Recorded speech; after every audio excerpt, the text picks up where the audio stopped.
Well, good morning, everybody, and welcome to this exciting event with NeoDynamics.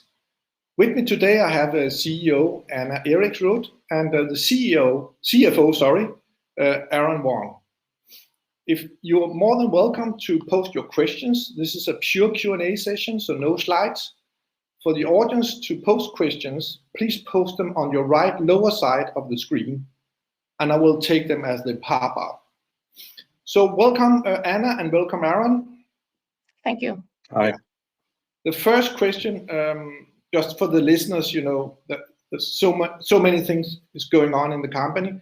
The first question I will ask you, Anna, is could you please briefly update us on Neonavia? Neonavia is the name of the brand name of our product and very close in name to NeoDynamics, actually. Neonavia is based on and developed from our Pulse technology platform, coming initially from Karolinska, actually, as an idea. And we brought it into the company environment, and we have developed the biopsy system called Neonavia system. It consists of a base unit, a driver, and 3 needles. All of them deliver a pulse technology that then ensures that you have precision when you take the sample. And you remember that a tissue sample is absolutely necessary in order to take an adequate or get the diagnosis right in cancer. And we focus on breast cancer to start with. And that's also why we are excited now as a medtech company, because with this clearance with FDA, we have starting from another platform, actually, because there are many medtech companies that are just staying in Europe. And now we have also clearance in the US, and that's the large market, actually, for a medtech company. Thanks, Anna. And yes, today's meeting is very much about, of course, Neonavia and NeoDynamics in specific, but also about the approval you got recently. Just briefly, Anna, you got, in my eyes, a very fast approval in the US. How come? Could you explain a little about that? I think in the perspective of healthcare, life science, yes, it's much faster and quicker than pharma and an NDA. This was a 510K approval process. And FDA, I call it without being ironic, but rather to say that they follow the rules. We had very good dialogue before we submitted the file, which I think was the basis for that the file went through according to their time schedule. So here we are now. For them, in September, we got the approval and we have had also time to prepare ourselves. So it's exciting, yes. Yeah. There's a question here. We could take it immediately because it actually addresses the first question we mentioned about the Neonavia. How do you do biopsy in US, Europe today, and what is the difference with your device? Could you briefly update the listeners on that? The big difference is the pulse technique, because we can give precision. Today, both in US and in Europe, they use a feather shot. So they force, so to say, the needle into the tissue with hand power. And you know, the tissue is not always evenly, so to say, thick, but rather it's very difficult then to get precision. And then you shoot. And experience is very important. With our pulse technique, you go in millimeter per millimeter. You have a control with ultrasound where the position is of the needle. You place it exactly where you want, where the lesion is. You take the sample. Also, you can take larger samples with our needles, proven in bench study and also now in a clinical trial that we presented in the US this spring. In the US, we are not going to start with all needles at the same time. We are going to phase them. So we start with the most unique needle developed by NeoDynamics, and that is the FlexiPulse needle, where you go into the axilla, the armpit, and you check if the if the cancer is spread. Interesting, yes, and that actually addresses some of the other questions, how you're going to marketing Neonavia. Well, so if we go on to the next question here, the US market. You mentioned in the statement or the press release about the size of the market in 2025. Could you give us some figures on the growth rate in the market? I know that for the moment you're probably not able to tell me what you expect to grow, but that's probably significant.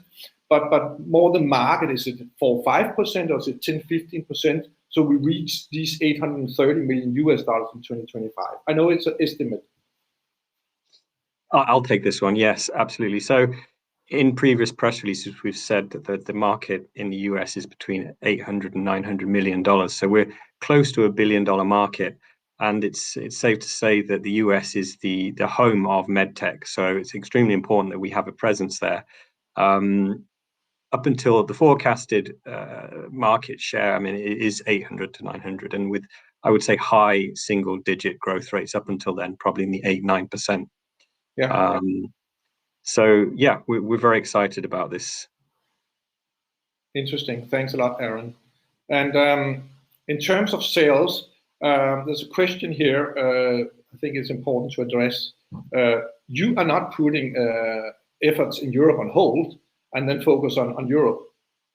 You're addressing both markets at the same time, yeah? Can I address that simply because it is a strategy we have as a company.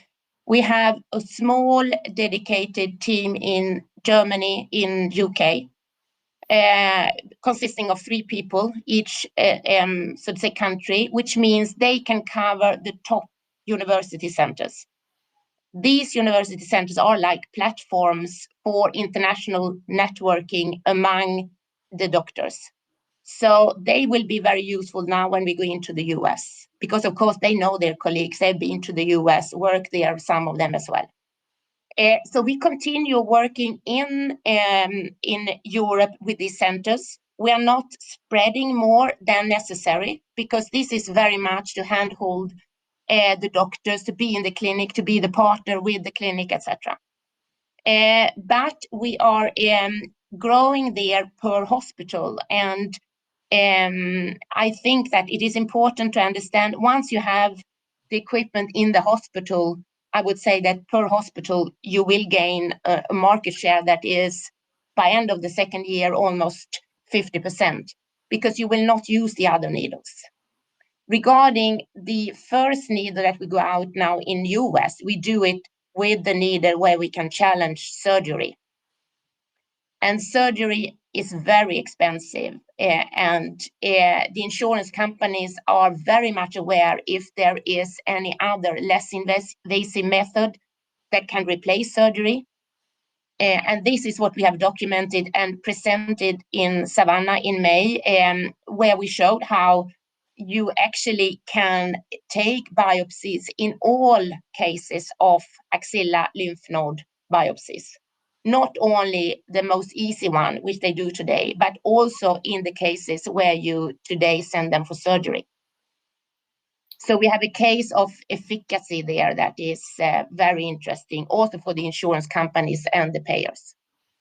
Yes, just to sum up here. So you don't have to address all hospitals, all small clinics, either in Europe or US, because this is specialty care. You have a very strong board knowing the US market, and you have a very good adaptation rate already in Europe. And then in US with insurance companies, one thing is that your product is actually more effective, but you also save money for the system, which is a very strong value proposition.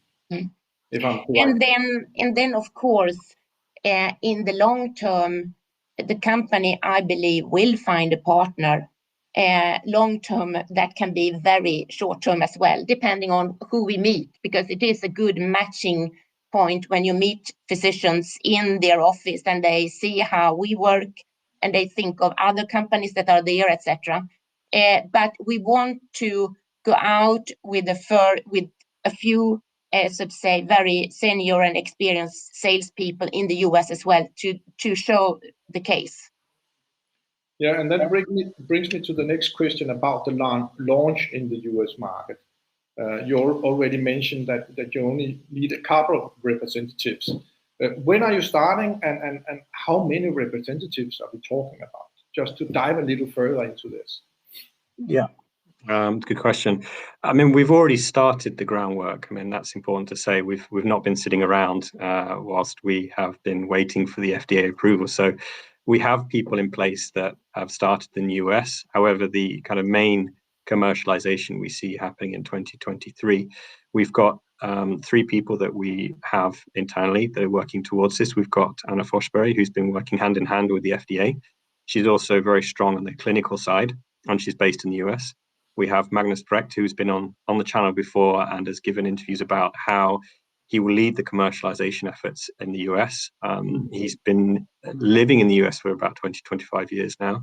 And then finally, we have Matt Coldboys, who's one of the board of directors, who's also given a short presentation on your channel. And he very much has the knowledge of the capital markets, and also is a good partner to me in terms of the financing side and also the expectations from investors in the US.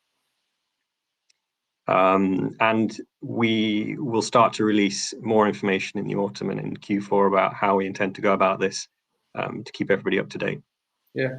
Aaron, now when you scale up, is there any issues? Supply chains is a major topic globally today. Is there any issues we should be aware of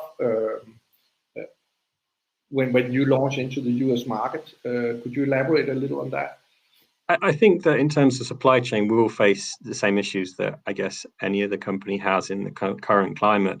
It's very difficult to predict what we will encounter in terms of issues, but certainly we will plan accordingly and try to overcome those as they arise. Thanks a lot. Well, just a final question from me. The Europe market, how is that progressing? Just to give a picture for the listeners of what you could expect in US, even though they're a little different. It's very different, the environment in Europe. There is a cost containment climate compared to US, where they encourage new technology and are prepared to find the money to use new technology. However, at the same time, in Europe, we have some countries that stick out, and one is then now Switzerland. We have the product out in some of the key university centers there in Switzerland. However, the regulations there are very strict now. This year, they actually said that you need to have a partner in the country in order to be able to import. And that is why we now released this news this morning about the Complex, that were very happy to work with us. I think also it is a stamp of our quality assurance system. They are not working with anyone. No. They are picking, and we picked them, but they picked us because we have this setup, which was also proven with FDA, but we started the negotiations before the FDA approval, of course. But you really need to have the same system in place as the large companies have in order to make it as a small company. And it's obvious we have that. So we are proud about and wanted to go out and inform. Regarding Germany and UK, there is a progress. We will continue to work with the hospitals where we are.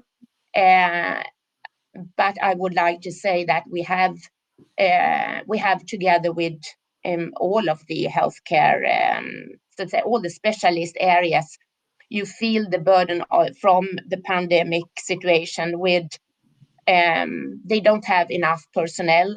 It's a waiting list for surgery. I mean, all of this that makes an introduction to a new system, even though you offer an efficacy that they don't have, they need to learn a new one, etc., etc. So we work with the hospitals However, the climate is not the easiest in Europe, I would say. Except for some countries that have the means, as we mentioned now, Switzerland. Yeah. Thanks a lot, Anna. Thanks a lot for the update. Just a final question here from the audience. That's probably to you, Aaron. How are you financed, and are you financed well for the launch in US and progressing in Europe?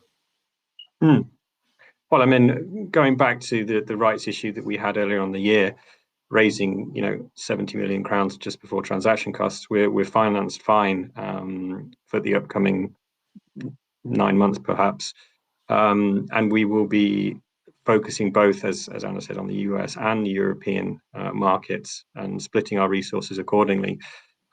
We don't see any immediate need for financing right now, which is good. We're in no rush. However, it is an important topic to consider in the future, certainly next year. Thanks a lot. Thanks a lot. Well, if there's no further questions, I would like to thank both of you for a really great presentation. Nice to have you here, both of you, and update us on the situation. So thanks to you, Anna. Thanks to you, Aaron. And thanks a lot for all the great questions from the participants. Yeah. Enjoy your day. Thanks a lot. Thank you.